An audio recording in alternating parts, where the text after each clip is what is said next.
खुदा के घर जाके रमजान यार यार को जी खुशियों से अब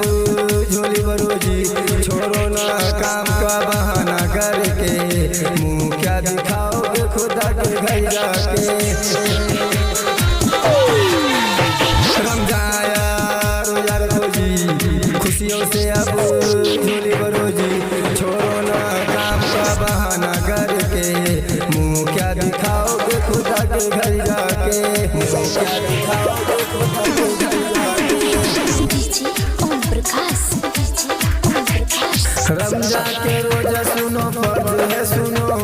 खुदा कह रहा है तुम पे कर्ज है सुनो रमजान के रोजा सुनो फर्ज है सुनो खुदा कह रहा है तुम पे कर्ज है सुनो कर्ज न चुकाओगे जो मेहनत करके मुँह क्या दिखाओगे बताओ मर के रोजा जो रखोगे तो जन्नत मिलेगा रसूले खुदा के अजमत मिलेगा क्या दिखाओगे खुदा के घर जाके रोजा जो रखोगे तो जन्नत मिलेगा रसूले खुदा के बरकत मिलेगा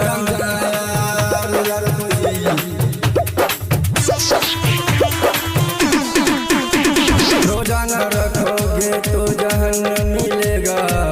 हश्र के मैदान में खुदा के आगे मुँह क्या दिखाएंगे तो लगाए जीते हो दबाव पे भरोसा करके मुँह क्या दिखाओगे खुदा के घर जाके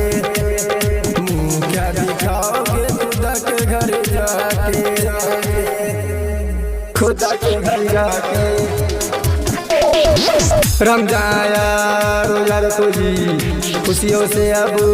झोली बरोजी छोड़ो ना काम का बहाना करके मुँह क्या दिखाओगे खुदा के घर जाके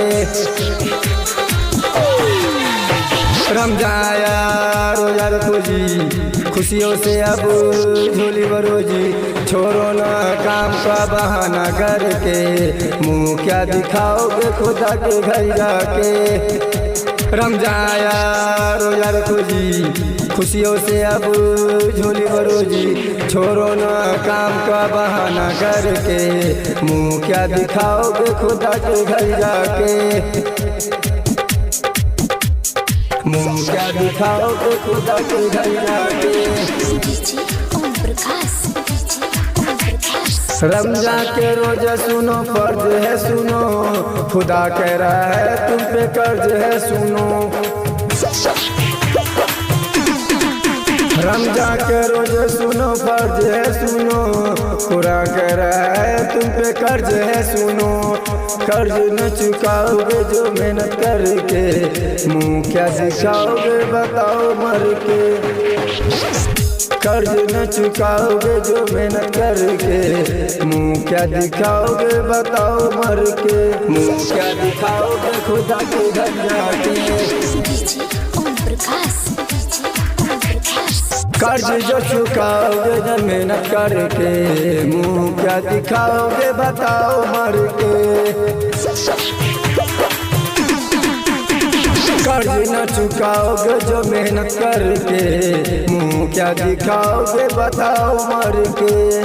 मिनट लगाए जीते हो दबाव पे भरोसा करके मुँह क्या दिखाओगे खुदा के घर जाके मुँह क्या दिखाओगे खुदा के घर जाके